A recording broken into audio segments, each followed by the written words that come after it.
आज जरूरत है सीबीआई जांच की। आज जरूरत है एनटीए के चेयरमैन को जेल भेजने की, उसको बर्खास्त कर उस पर कार्रवाई करने की, तभी देश के भविष्य को न्याय मिल पाएगा। अन्यथा हम लोग ऐसे ही सड़कों पे उतरेंगे, गोलियां चलेंगी, हम भूख हड़ताल पे जाएंगे, हम मारे जाएंगे। लेकिन जब तक नरेंद्र मोदी, अमित शाह जैसे लोग और धर्मेंद्र प्रधान जैसे लोग कुर्सी पे बैठे हुए हैं, देश के गरीब अति पिछड़े को न्याय नहीं मिल सकता है। देश में युद्ध छेड़ चुके हैं, छात्रों के बीच, नौजवानों के बीच, युवाओं के बीच ये लोग युद्ध छेड़ चुके हैं। और इस युद्ध में नरेंद्र मोदी जी आपको पराजित होना पड़ेगा, इस बात को याद रखिएगा। 23 लाख छात्रों के भविष्य का सवाल है और उस 23 लाख के साथ देश का 130 करोड़ जनता खड़ा है और आपको हम पराजित करके रहेंगे, इस बात को याद रखिए। ये गरीब लालटेन में बोरा बिछा के सरकारी स्कूल में पढ़कर अपनी मेहनत से पास हुए बच्चे नहीं हैं। ये किसी अंबानी के परिवार होंगे, ये किसी अडानी के परिवार होंगे, ये किसी ब्यूरोक्रेट बड़े IAS IPS के परिवार होंगे जिनके पास लाखों रुपए होंगे। नीट में ऐसा पहली बार हुआ कि 12 बच्चे का नंबर एक जैसा आया, 720 अंक।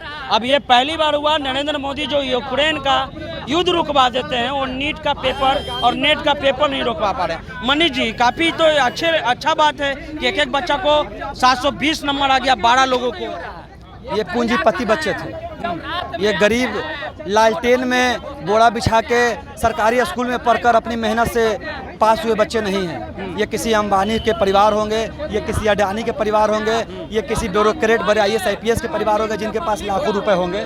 वैसे लोग होंगे ये लोग, और इन लोगों को 720 में 720 आया है। पढ़ने वाले बच्चों को तो मेघा से नीचे कर दिया जाता है, कभी रिजर्वेशन हटाकर तो कभी नीट में पेपर लीक करके। तो पूरी तरह से सरकार इसमें एक कह सकते हैं कि कॉरपोरेट सिस्टम जिस तरह से बिजनेस में आ चुका है, उसी तरह से पढ़ाई में भी, एजुकेशन में भी कॉरपोरेट सिस्टम हावी करके एक डोर दूसरा खोल दिया गया, जहां से अमीर के बच्चे एक सिस्टम से ऊपर चले जाएंगे और कोई गरीब का बच्चा ना डॉक्टर बन पाएगा ना इंजीनियर बन। 23 लाख बच्चे थे। आपको पता है कि मेडिकल के पढ़ाई में कितना पैसा लगता है? आपको जानकारी ना हो, 24 लाख में मात्र 2000 कम बच्चे थे। 24,000 में मात्र 2 लाख कम बच्चे। तो कहीं ना कहीं पूरी तरह से मैं तो कहा कि आज जरूरत है सीबीआई जांच की। आज जरूरत है एनटीए के चेयरमैन को जेल भेजने की, उसको बर्खास्त कर उस पर कार्रवाई करने की, तभी देश के भविष्य को न्याय मिल पाएगा। अन्यथा हम लोग ऐसे ही सड़कों पे उतरेंगे, गोलियां चलेंगी, हम भूख हड़ताल पे जाएंगे, हम मारे जाएंगे। लेकिन जब तक नरेंद्र मोदी, अमित शाह जैसे लोग और धर्मेंद्र प्रधान जैसे लोग कुर्सी पे बैठे हुए हैं, देश के गरीब अति पिछड़े को न्याय नहीं मिल सकता है। विजय सिन्हा कह रहे हैं कि इसमें तेजस्वी यादव के PA का अशोक सम्राट चौधरी के साथ भी तो फोटो वायरल है जो पेपर लीक में है।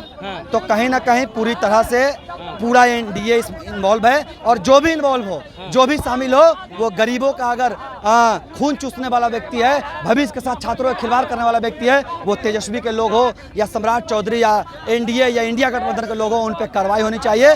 और मैं स्पष्ट कर रहा हूँ कि दोषियों को फांसी दो और दोषियों को फांसी मिलना चाहिए। कल एक बिल भी पास हुआ, कहा गया कि 1 करोड़ का जुर्माना लगेगा और जो है 8 साल 10 साल का सजा होगा। इस बार जो 24 लाख छात्रों के भविष्य के साथ खिलवाड़ किया गया उसका क्या? इस बार जो लोग फांसी लगा कर मरेंगे उसका क्या?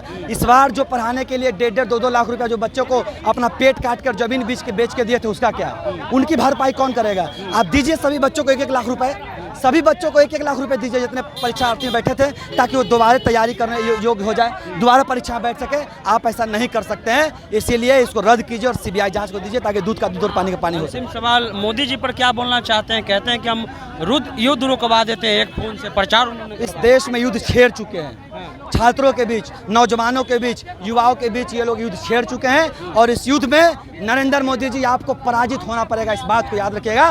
23 लाख छात्रों के भविष्य का सवाल है और उस 23 लाख के साथ देश का 130 करोड़ जनता खड़ा है और आपको हम पराजित करके रहेंगे, इस बात को याद रखिए। मनीष यादव थे, पटना यूनिवर्सिटी के पूर्व छात्र अध्यक्ष हैं और पप्पू यादव के पार्टी के नेता भी हैं। लेकिन बड़ा सवाल ये है कि कम से कम छात्र नेता इस मुद्दे पर निकल करके आ रहे हैं, और ये एक बड़ा सवाल है क्योंकि जो लगभग 24 लाख बच्चों का भविष्य है और ये सभी लोग जो हैं उन बच्चों के लिए पटना के सड़कों पर उतरे हैं, ये कम बड़ी बात नहीं है। क्योंकि जो सरकार युद्ध रुकवा देती है वो नीट का पेपर स्कैम नहीं रुकवा पा रही है, बड़ा सवाल है। और आज जो भी अपडेट होगा आपको बताते रहेंगे। आप द इंटरव्यू इंडिया देखिए।